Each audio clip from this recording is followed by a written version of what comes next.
So how are we going to get our cat to move? Let's start really simply, and we'll come back to this later. So movement is in the motion blocks. So let's take a look at the first one, which is move 10 steps. So you can see the cat's pretty much in the middle. And gosh, I keep trying to get that 0, 0 and I just have a hard time. Okay, so I'm going to click on the move 10 steps and what happens? Oh, there he goes. He moves 10 steps. Now you notice that he's on the x-axis. The x-axis is what goes left and right. So when you are walking along down the street, you are on an x-axis. If you are jumping up and down, you are on the y-axis. Now, for purposes of Scratch, when he goes right, the x values, if you can see this, are increasing in positive numbers. When he goes left, they're going down. When he goes past 0, he actually goes to negative numbers. And the same is true for the y. When he goes up, the numbers increase. When he goes down, they actually get to be negative numbers. So think about this. If I asked you to jump 12 inches up into the sky, let's see if I can get 12 here, you would be going up 12. If I asked you to dig a hole that was 12 inches deep, that would be like the negative 12, okay? Positive numbers go up, negative numbers go down. Positive numbers go right, negative numbers go left. Okay, so let's see what happens if we tell the cat to move negative 10 steps. What do you think is going to happen? Well, let's see. Here he goes, and he's going to the left, just like we said. Okay, so what if we wanted to move him up and down? Could we use move 10 steps? No, actually move is kind of too basic a command. Now that we understand how to use the x and y values, we want to do those because they're more precise.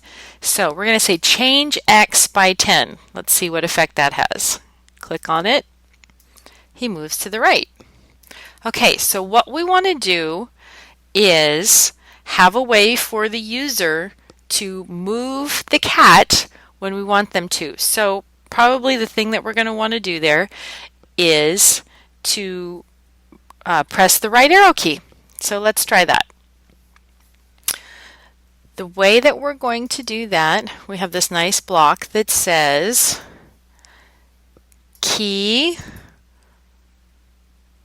right arrow pressed. This is going to be a little confusing, but work with me here and it'll work.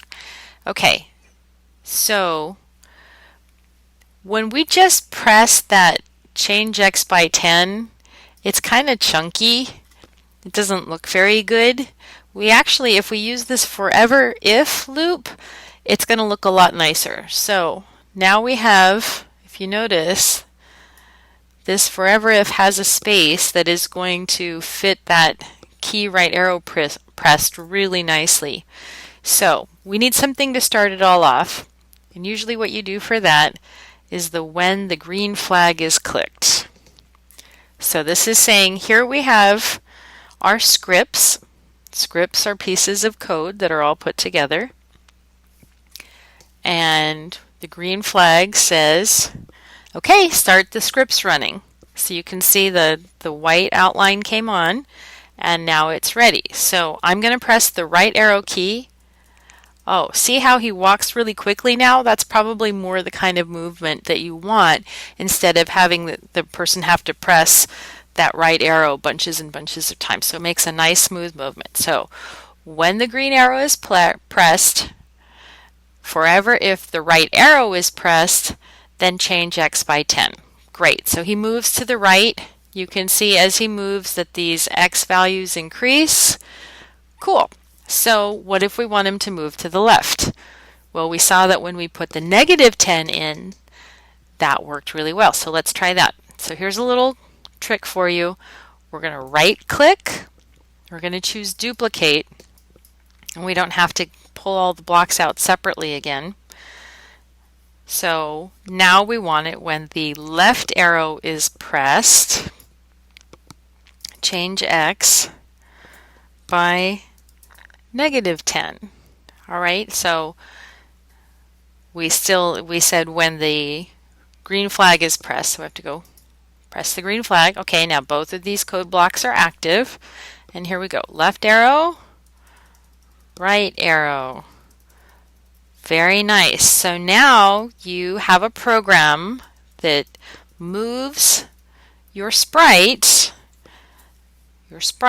which is the scratch cat, along by changing the X values by 10 as you press the right and left arrow keys. So take that and go back to your computers and make your sprite move.